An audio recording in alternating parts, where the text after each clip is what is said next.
The village of Akofina was alive with celebration. The streets were bustling with excitement, and every corner of the village was dressed in vibrant colors. Flowers hung like garlands from the rooftops, and the scent of freshly cooked meals filled the air. It wasn't just any day, it was the day of the grand wedding between Amora, the village's most beautiful maiden, and Kweku, the son of the wealthiest merchant in the region. Every villager, from the youngest child to the oldest elder, was in attendance. In a large, beautifully adorned tent, Amora sat surrounded by her bridesmaids. Her hands were trembling slightly as they adjusted her attire and prepared her for the ceremony. Her gown, woven from the finest silk and embroidered with golden thread, shimmered in the dim light of the tent.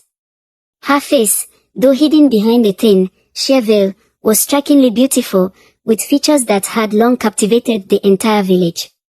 But as the women fussed over her dress and hair, Amora could feel her heart pounding against her ribs.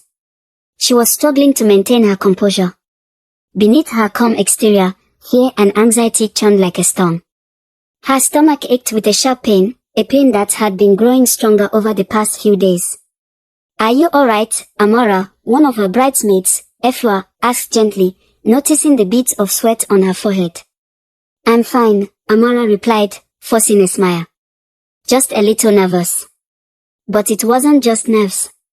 She had been feeling something strange inside her for weeks now, an uncomfortable sensation, as if something was moving, twisting, slithering. She hadn't dared to tell anyone, not her mother, not Kweku, not even the village healer, Nana Esai, who was known for her wisdom and knowledge of herbs and spirits. She had hoped that the pain would subside, that it was merely a sign of pregnancy. After all, she was 3 months along. But the pain grew more intense with each passing day, and the movements inside her felt less like the kicks of a baby and more like the riding of a serpent. The trouble had begun 3 months ago, shortly after Kweku had proposed. That night, under a full moon, Amora had a dream that left her shaken to her core. In the dream, she stood alone by the edge of the river that flowed through the village, its waters calm and silver under the moonlight. But there was an unnatural stillness to the air, an eerie silence that made her uneasy. She felt as if she were being watched, though she could see no one. Suddenly, the river's surface began to ripple, and a figure emerged from the depths. It was an old woman with long, flowing silver hair and eyes that were dark as the night sky. Her face was creased with age, and she wore a robe of deep blue that seemed to shimmer in the moonlight. The woman hovered just above the water, her feet never touching the river. She raised a bony finger and pointed at Amora's stomach. "Beware, child," she intoned, her voice like the rustling of leaves in a storm. "You carry more than just life in your womb. You carry a curse." Amora tried to speak, but no words came out. The old woman continued, her voice growing louder, echoing around the river banks. "The curse of the river spirit is upon you. It will take what belongs to it, on the day you are most happy." The next moment, the old woman vanished, and the river returned to its calm state. Amora woke up with a start, drenched in sweat, her heart racing. She pressed her hand to her stomach, feeling the first faint stirrings of life. At first, she dismissed the dream as nothing more than a nightmare, the product of her anxiety and excitement over the impending wedding. But the words of the old woman haunted her, echoing in her mind long after the dream had ended. In the weeks that followed, Amora noticed unusual signs around her. Birds began to behave strangely in her presence. Flocks of crows would gather on rooftops when she passed, cawing loudly, their black eyes fixed on her with an unnerving intensity. Cats, usually friendly, would hiss and run away at the sight of her. Even the village dogs, which loved to play with her, started avoiding her, whining and keeping their distance. She brushed off these incidents as coincidences, but the strange feeling inside her continued to grow. There were times when she could swear she felt something moving within her, something that did not feel like a baby's gentle kick, but rather like the sinuous movement of a snake coiling around itself. Desperate for answers, she finally sought out Nana Esai, the village healer, a woman known for her wisdom and knowledge of the old ways.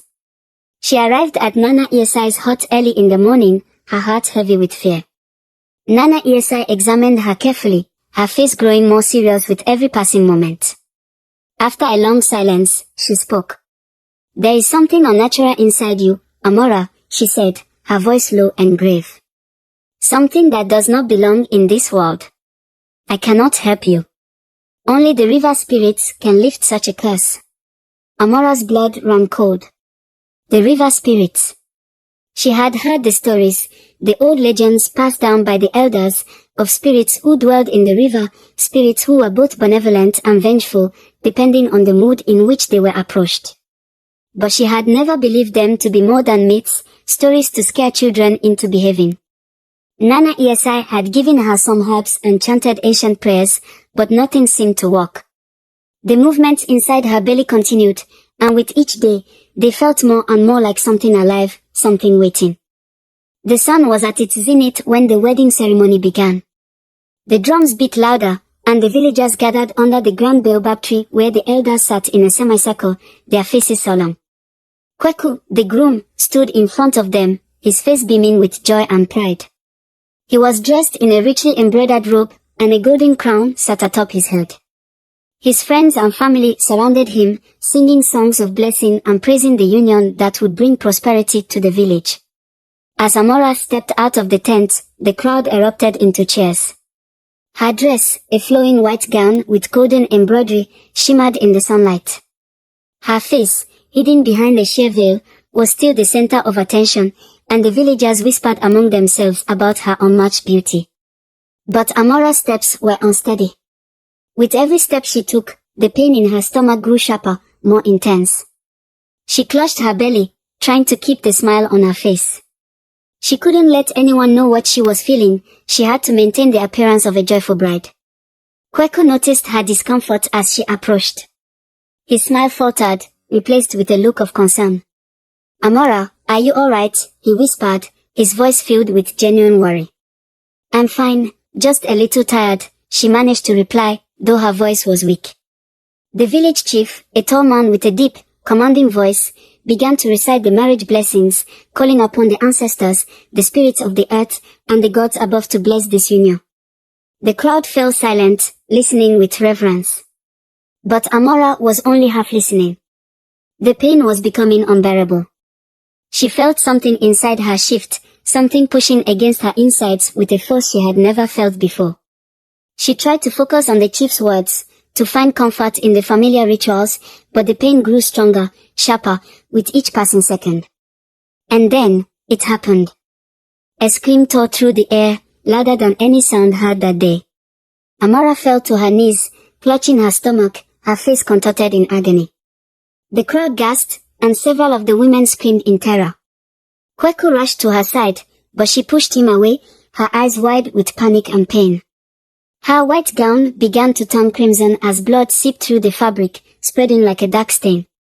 She doubled over, screaming again, as if something were tearing her apart from the inside. Then, before the eyes of the shocked villagers, something long and dark emerged from beneath her gown. It slithered out slowly, its scales gleaming in the sunlight. The villagers watched in horror as a snake, a thick, black serpent with red eyes, crawled out from between Amora's legs. It hissed loudly, its tongue flicking in and out as it coiled itself around her body. The crowd was paralyzed with fear. The women clutched their children, the men crossed themselves and muttered prayers, and some of the elders began to chant ancient incantations to ward off evil. No one could believe what they were seeing. The snake moved closer to Amora's face, its eyes glowing with an unnatural light. It coiled around her torso, its head raised as if preparing to strike. This is a curse, one of the elders shouted, his voice trembling with fear. A curse upon our village.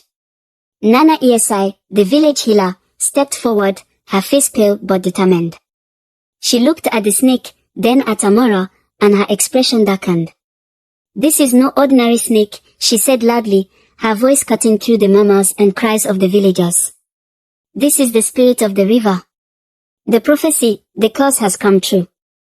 The crowd erupted into panic, their voices rising in fear and confusion. A curse. A prophecy. What was going on? Amora's mother, Abina, had fallen to her knees, sobbing uncontrollably. No, it can't be, she wailed, tears streaming down her face. I kept her away from the river. I did everything I could. Nana Esi shook her head solemnly, her expression one of sorrow. The curse is older than you, Abina. It was placed on your family generations ago. No matter what you did, it was destined to find her. The villagers' murmurs grew louder, fear spreading like wildfire. Some began to back away, others clutched their children to their chests, and a few started whispering prayers to protect them from whatever evil had been unleashed. Suddenly, a figure emerged from the crowd. An old woman with long silver hair and eyes as dark as the night, the very same woman Amora had seen in her dream. The villagers gasped, recognizing her instantly, though none had seen her in the village before. The old woman spoke, her voice calm but with a power that silenced everyone. I warned you, she said, looking directly at Amora. The curse was placed by the river spirits when your ancestor betrayed them. For generations, they waited for the right time to exact their revenge. Abina, her face a mask of anger and confusion, cried out, You cursed my family. Why? What did we do to deserve this? The old woman's expression softened slightly, but her voice remained firm. Your great-grandfather took what did not belong to him, a sacred relic from the riverbed. The spirit allowed your family to prosper, but the price had to be paid. The firstborn daughter of your line was destined to give birth to the river's vengeance. Nana Esi nodded slowly, as if piecing together a puzzle. The snake is the embodiment of the river spirit's wrath. It had to be born to reclaim what was stolen. The snake, sensing the presence of the old woman, called itself tighter around Amora, its red eyes glowing with a strange, otherworldly light. The villagers held their breath, unsure of what to do. The old woman turned to the crowd. There is still a choice, she said. The curse can be lifted, but it demands a sacrifice. A life for a life. Who among you will offer themselves to save this girl? The villagers looked at each other, fear etched on their faces. No one spoke. No one moved. Kweku, still kneeling beside Amora, looked on, his face pale and his hands trembling. He loved her deeply, but the fear in his heart was overpowering. Then, to everyone's shock, a weak voice broke the silence. I will offer myself, Amora whispered, her voice barely audible, but filled with determination. The old woman raised an eyebrow, surprised. You would sacrifice yourself to lift the curse? Amora nodded, tears in her eyes but her voice steady. If it means ending the suffering for my family, if it means my unborn child can live, I will do it. The old woman considered her for a long moment, then nodded. Very well. But know this, the spirits do not forgive easily. You must enter the river at midnight, alone. If you survive until dawn, the curse will be lifted. But if you do not, your soul will belong to the river forever. Amora felt a chill run down her spine, but she nodded. I accept. The villagers began to murmur again, their voices filled with both fear and admiration. The sun began to set, casting long shadows across the village, and the drums fell silent. As the moon rose high in the sky, the villagers gathered by the riverbank. The air was thick with tension, and the sound of the river's flow seemed louder than ever. The full moon cast a pale, ghostly light on the water's surface, making it shimmer like liquid silver. Amora stood by the edge of the river, her gown now torn and stained, her eyes filled with resolve. She looked back at the villagers, her heart pounding in her chest. She saw her mother, her face streaked with tears, and Kweku, standing with clenched fist, his expression a mixture of fear and hope. The old woman stood beside her, her face calm and expressionless.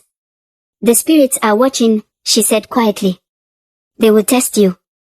Remember, do not look back. Keep your eyes forward and your heart steady.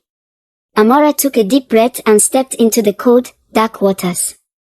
The river was icy, and she felt the cold grip her bones, but she moved forward, wading deeper into the water.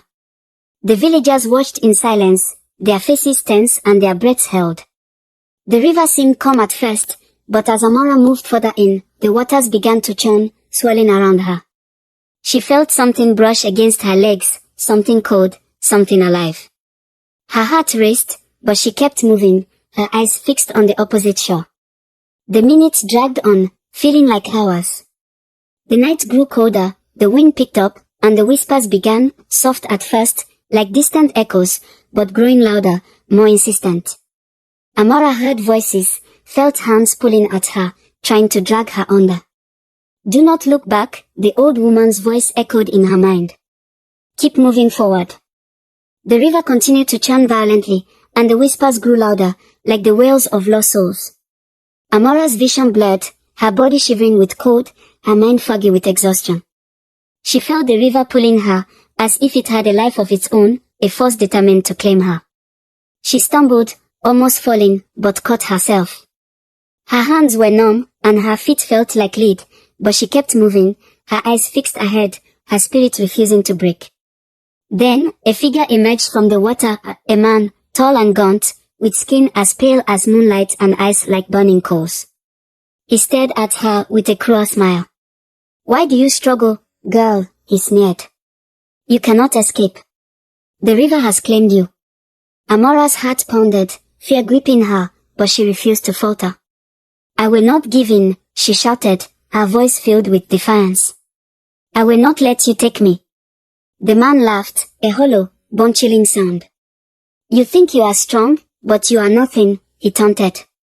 "Turn back, and I may spare you, for now." Amora hesitated for a moment, but then remembered the old woman's words, "Do not look back." She pushed forward, her eyes fixed ahead, ignoring the man's mocking laughter. The figure vanished, and the river grew calm again, but only for a moment.